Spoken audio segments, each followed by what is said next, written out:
Hello दोस्तों, कैसे हो आप सब। मैं हूं आपका प्यारा दोस्त शिव कुमार। दोस्तों, आज हम पढ़ने जा रहे हैं वैदिक साहित्य। इससे पहले जो हमने पढ़ा था वो पढ़ा था ऋग्वैदिक काल। ठीक है दोस्तों।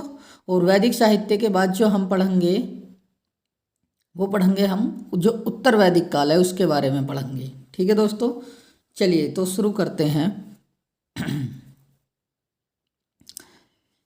वैदिक साहित्य यानी कि जिसको अपौरुषेय या नित्य भी कहा जाता है। ठीक है दोस्तों, ये आप ध्यान रखेंगे। तो वैदिक साहित्य को हम दो भागों में बांट सकते हैं, जिसमें एक ऋग्वैदिक साहित्य और इसके बाद में एक जो आता है उत्तर वैदिक साहित्य। ठीक है दोस्तों। तो सबसे पहले ऋग्वैदिक साहित्य की बात करते हैं, तो जिसको श्रुति भी कहा गया है और ये माना जाता है कि इसकी दैवीय उत्पत्ति हुई है। ठीक, श्रुति या ऋग्वैदिक साहित्य के भी दो पार्ट हैं। ठीक है दोस्तों, जिसमें संहिता अर्थात वेद जिनकी संख्या 4 है और उसी में कुछ ब्राह्मण वेद भी हैं। ठीक है दोस्तों, ब्राह्मण जो कि 7 प्राप्त हुए हैं, आरण्यक प्राप्त हुए हैं और उपनिषद जिनकी कुल संख्या 108 है, लेकिन प्राप्त जो हुए हैं अभी तक 12 हुए हैं और ये तत्व मीमांसा पर आधारित हैं। ठीक है दोस्तों। वेद कितने हैं, तो वेद 4 हैं। सबसे प्राचीन जो वेद है वो ऋग्वेद है, उसके पश्चात यजुर्वेद, सामवेद और अथर्ववेद है। ठीक है दोस्तों। वहीं यदि हम उत्तर वैदिक में चलते हैं तो उत्तर वैदिक साहित्य में जिसको स्मृति कहा गया है, यानी कि स्मृति याद रखने योग्य है। ठीक है, जिसमें वेदांग 6 हैं। वेदांगों की जो रचना हुई है वो वेदों को समझने के लिए वेदांगों की रचना की गई है। इनकी संख्या 6 है और दोस्तों ये पूछे जाते रहते हैं, इसलिए ये थोड़ा इम्पोर्टेंट है। जिसमें पहला जो वेदांग है शिक्षा, उसके बाद कल्प, फिर व्याकरण, फिर निरुक्त, छंद और ज्योतिष। ठीक है दोस्तों।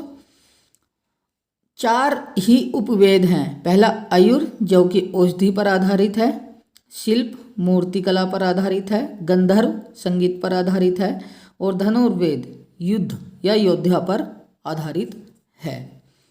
ठीक है दोस्तों। तो बात करते हैं गॉड की, यानी कि ईश्वर, जो कि 3 शब्दों से मिलकर के बना है, GOD। जी का मतलब होता है जनरेटर, यानी कि उत्पन्न करने वाला। ठीक है, यानी कि स्वर्गलोक में इसकी उत्पत्ति हुई ब्रह्मा ने की है। ठीक, ऑपरेटर जो कि पृथ्वी पर होता है, तो ये पृथ्वी या भूलोक, ये माना जाता है कि यहाँ पे विष्णु ने अपना कार्यभार संभाला। और तीसरा डेस्ट्रॉयर संहारक, यानी कि नष्ट करने वाला, पाताल लोक। ठीक है दोस्तों, ये पाताल लोक में होता है, अर्थात महेश शिव इसके स्वामी हैं। ठीक है। तो वेद कितने हैं, 4 वेद हैं। चारों वेदों के बारे में हम विस्तार से पढ़ने वाले हैं। सबसे पहले ऋग्वेद। तो ऋग्वेद में स्तुतियां हैं। किनकी स्तुतियां हैं, देवताओं की स्तुतियां हैं। ठीक है दोस्तों। 1028 इसमें सूक्त हैं, 1017 सूक्तियां हैं, ये सूक्ति हैं। ठीक है दोस्तों, सूक्ति।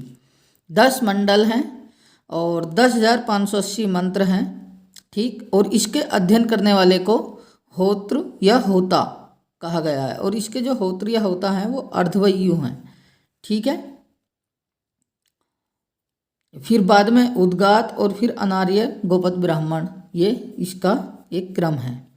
ठीक, बात करते हैं यजुर्वेद की। तो यजुर्वेद में सूत्र दिए गए हैं और 1990 मंत्र हैं इसमें, और ये प्राचीनतम ग्रंथ माना जाता है। हालांकि सबसे प्राचीन ऋग्वेद ही है। सामवेद की बात करें तो ये संगीत पर आधारित है और इसमें 1549 मंत्र दिए गए हैं। इसको गो रचना भी कहा जाता है। अथर्ववेद जादू टोना पर आधारित है और ये 2 भागों में बटा हुआ है और इसमें औषधि का भी वर्णन है। ठीक है दोस्तों, ये इस प्रकार से है। मैं आपको बता दूं, इसमें ये जो है इसका अध्ययन करने वाला होत्र या होता है। यजुर्वेद का अध्ययन करने वाला अर्धवयु, सामवेद का अध्ययन करने वाला उद्गात्र और अथर्ववेद का अध्ययन करने वाला अनार्य या गोपद, ब्राह्मण। ठीक, नोट में कुछ है तो नोट में दोस्तों वेद त्रयी क्वेश्चन आता है कि वेद त्रयी में कौन कौन शामिल हैं। तो वेद त्रयी में दोस्तों ऋग्वेद, यजुर्वेद, सामवेद शामिल हैं। अथर्ववेद को लौकिक वेद भी कहा जाता है, तो ये ध्यान रखेंगे आप। और प्रस्थान त्रयी में भगवद गीता, ब्रह्मसूत्र, उपनिषद शामिल हैं। वेदों के संकलनकर्ता महर्षि कृष्ण द्वैपायन थे। उपनिषद का अर्थ क्या होता है दोस्तों? गुरु के समीप बैठना। उपनिषद का क्या अर्थ होता है? गुरु के समीप बैठना। कुल 108 उपनिषद हैं, लेकिन प्राप्त जो हुए हैं वो 12 ही हुए हैं। वेदों का अर्थ समझने के लिए वेदांगों की रचना की गई। ठीक है दोस्तों, आगे चलते हैं। इसके बाद आता है हमारा भारत की प्राचीनतम भाषा संस्कृत में लिखा गया पहला ग्रंथ ऋग्वेद था। ठीक है दोस्तों, और प्राचीनतम लिपि जो है ब्राह्मी, और ये ब्राह्मी लिपि में ही लिखा गया था। ऋग्वेद, जिसकी हम पहले भी बात कर चुके हैं, विस्तार से बात करते हैं।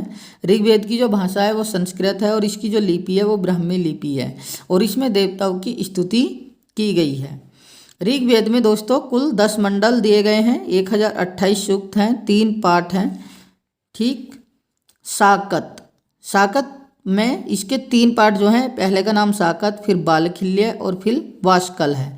साकत में 1017 सूक्त दिए गए हैं, और बालखिल्य में 11 सूक्त दिए गए हैं, कुल 1028 हो गए। ठीक है दोस्तों, और वाष्कल में 56 सूक्ति दी गई हैं। नोट में है, ऋग्वेद का जो ब्राह्मण ग्रंथ है वो ऐत्रेय तथा कौशिकी है।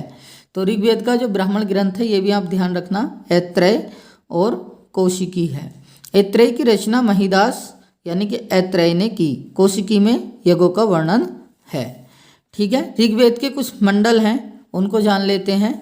तो 2वें मंडल में ग्रत इस्मद इसके रचनाकार हैं। तीसरे मंडल के जो रचनाकार हैं वो विश्वामित्र हैं, जिसमें सूर्य देवता को समर्पित गायत्री मंत्र का भी वर्णन है। क्वेश्चन भी आता है कि गायत्री मंत्र के रचयिता कौन है, तो विश्वामित्र हैं।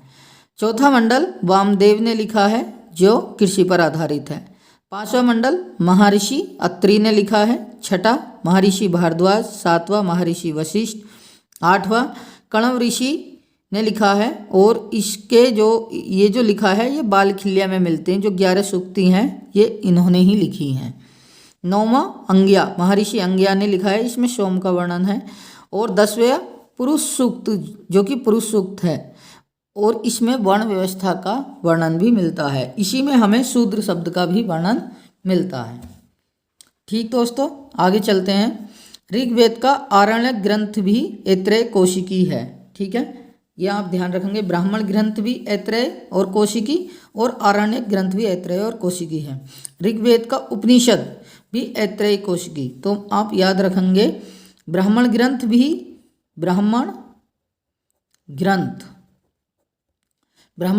भी ऐत्रेय कौशिकी, आरण्यक ग्रंथ भी ऐत्रेय कौशिकी, और उपनिषद भी ऐत्रेय कौशिकी है। ऋग्वेद का उपवेद आयुर्वेद है। ऋग्वेद का उपवेद क्या है दोस्तों? आयुर्वेद है, और आयुर्वेद की रचना प्रजापति ने की थी। ऋग्वेद का अध्ययन करने वाला को होत्र या होता कहा जाता है। ऋग्वेद में सबसे पवित्र नदी के रूप में सरस्वती, ये आप ध्यान रखेंगे, वर्णन किया गया है। और यमुना का 3 बार तथा गंगा का 1 बार वर्णन है। 10वें मंडल में मिलता है। इंद्र का वर्णन 250 बार, और इसको पुरंदर कहा गया है। पुरंदर का मतलब होता है किले या दुर्ग तोड़ने वाला। अग्नि का वर्णन दोस्तों 200 बार किया गया है। अष्टोमा सदगम्य, अर्थात मुझे असत्य से सद या अर्थात सत्य की ओर ले चलो, ये जो वाक्य है ऋग्वेद से ही लिया गया है। अब बात करते हैं दोस्तों सामवेद की। तो सामवेद जो है वो संगीत का ग्रंथ है, और संगीत के 7 स्वरों सा रे गा मा पा धा नी सा का वर्णन यहीं मिलता है। ठीक है दोस्तों, इसका ब्राह्मण ग्रंथ तांडीय और जैमिनीय है। आरण्यक ग्रंथ छांदोग्य जैमिनीय, और उपनिषद छांदोग्य जैमिनीय। सबसे प्राचीन उपनिषद छांदोग्य है। ठीक है दोस्तों, सबसे प्राचीन उपनिषद कौन सा है? छांदोग्य है। इसी में देव की पुत्र कृष्ण की चर्चा भी मिलती है। आगे चलते हैं दोस्तों। यजुर्वेद, इसके 2 भाग हैं। तो यजुर्वेद के कितने भाग हैं? 2 भाग हैं। कौन कौन से? एक शुक्ल यजुर्वेद और एक कृष्ण यजुर्वेद। शुक्ल यजुर्वेद, इसका दूसरा नाम वाजस्नेयी ग्रंथ संहिता है। कृष्ण यजुर्वेद गद्य एवं पद्य दोनों में लिखा गया है। इसका ब्राह्मण ग्रंथ शतपथ तैत्तिरीय, आरण्यक तैत्तिरीय और शतपथ यानी कि दोनों सेम है। और इसके जो उपनिषद हैं वो तैत्तिरीय, बृहदारण्य, कठ, श्वेताश्वर। और ये जो बृहदारण्यक जो उपनिषद है दोस्तों, ये सबसे बड़ा उपनिषद है। चलिए थोड़ा सा और जान लेते हैं। शतपथ ब्राह्मण ग्रंथ में जल प्लवन की कथा, पुनर्जन्म का सिद्धांत, पूर्वा उर्वशी संवाद आदि का वर्णन मिलता है। सबसे बड़ा जो उपनिषद है वो बृहदारण्यक है। तैत्तिरीय में अधिक अन्न उपजाऊ का वर्णन मिलता है। कठ में यम नचिकेता संवाद का वर्णन है। ब्रह्म शब्द की पहली बार चर्चा और याज्ञवल्क्य और गार्गी का संवाद भी कठ में ही मिलता है। श्वेताश्वर में सबसे पहले भक्ति शब्द का उल्लेख मिलता है।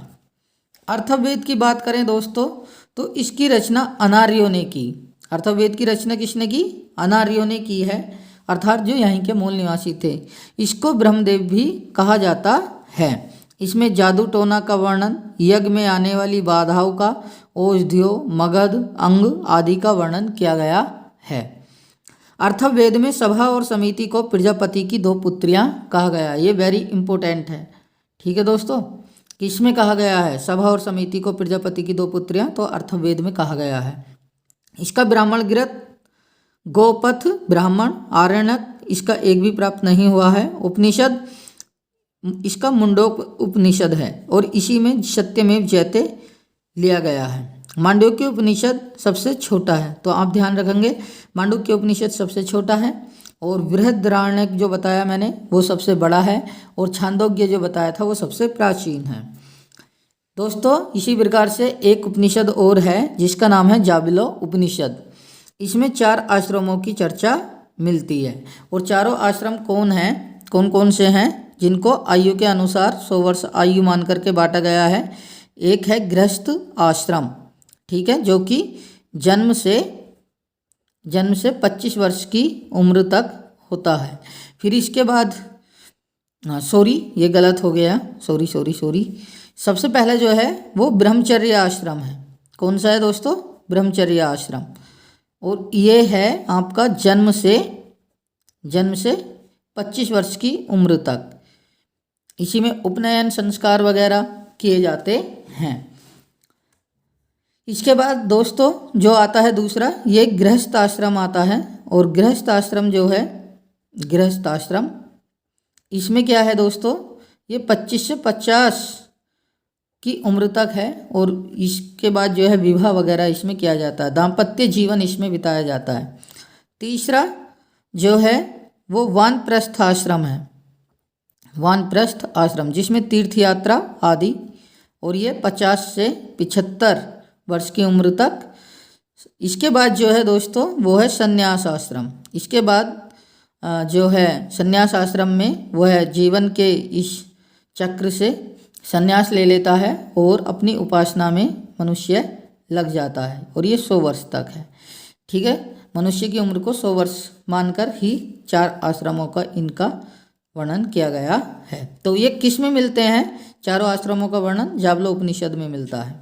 इसमें 4 आश्रमों की चर्चा। ठीक है, अच्छा, मैक्स मुलर जो कि एक विद्वान है, वेदों का अध्ययन करने वाला प्रथम अंग्रेजी इतिहासकार था। ठीक, और वेदों का अनुवाद किसने अब तक किया है? तो अंग्रेजी में मैक्स मुलर ने किया है, हिंदी में स्वामी दयानंद सरस्वती ने किया था, उन्होंने एक नारा दिया था वेदों की ओर लौटो, और फारसी में दारा सिको ने किया था। ठीक है दोस्तों, दारा सिको। पंचम वेद जो है वो कुरल को माना जाता है, जो कि तमिल साहित्य का एक ग्रंथ है। तो दोस्तों ये हमारा था क्या बोलते हैं, वैदिक साहित्य। क्या था ये, हमने क्या पढ़ा?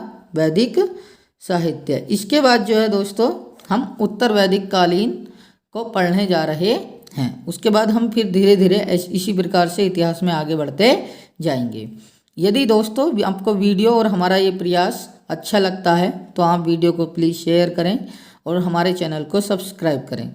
साथ ही दोस्तों आपको आगे भी मैं इसी प्रकार से अन्य वीडियो उपलब्ध कराता रहूँगा। और दोस्तों मेरा विचार है, जो मेरे नोट्स बने हुए हैं पॉलिटी के, जो कि दिनेश गहलोत सर के हैं, और न केवल दिनेश गहलोत सर के हैं, बाकी कुछ किताबों से और कुछ कोचिंग से, तब उनको एक संयुक्त रूप से आपके सामने मैं लाने का प्रयास करूँगा। धन्यवाद।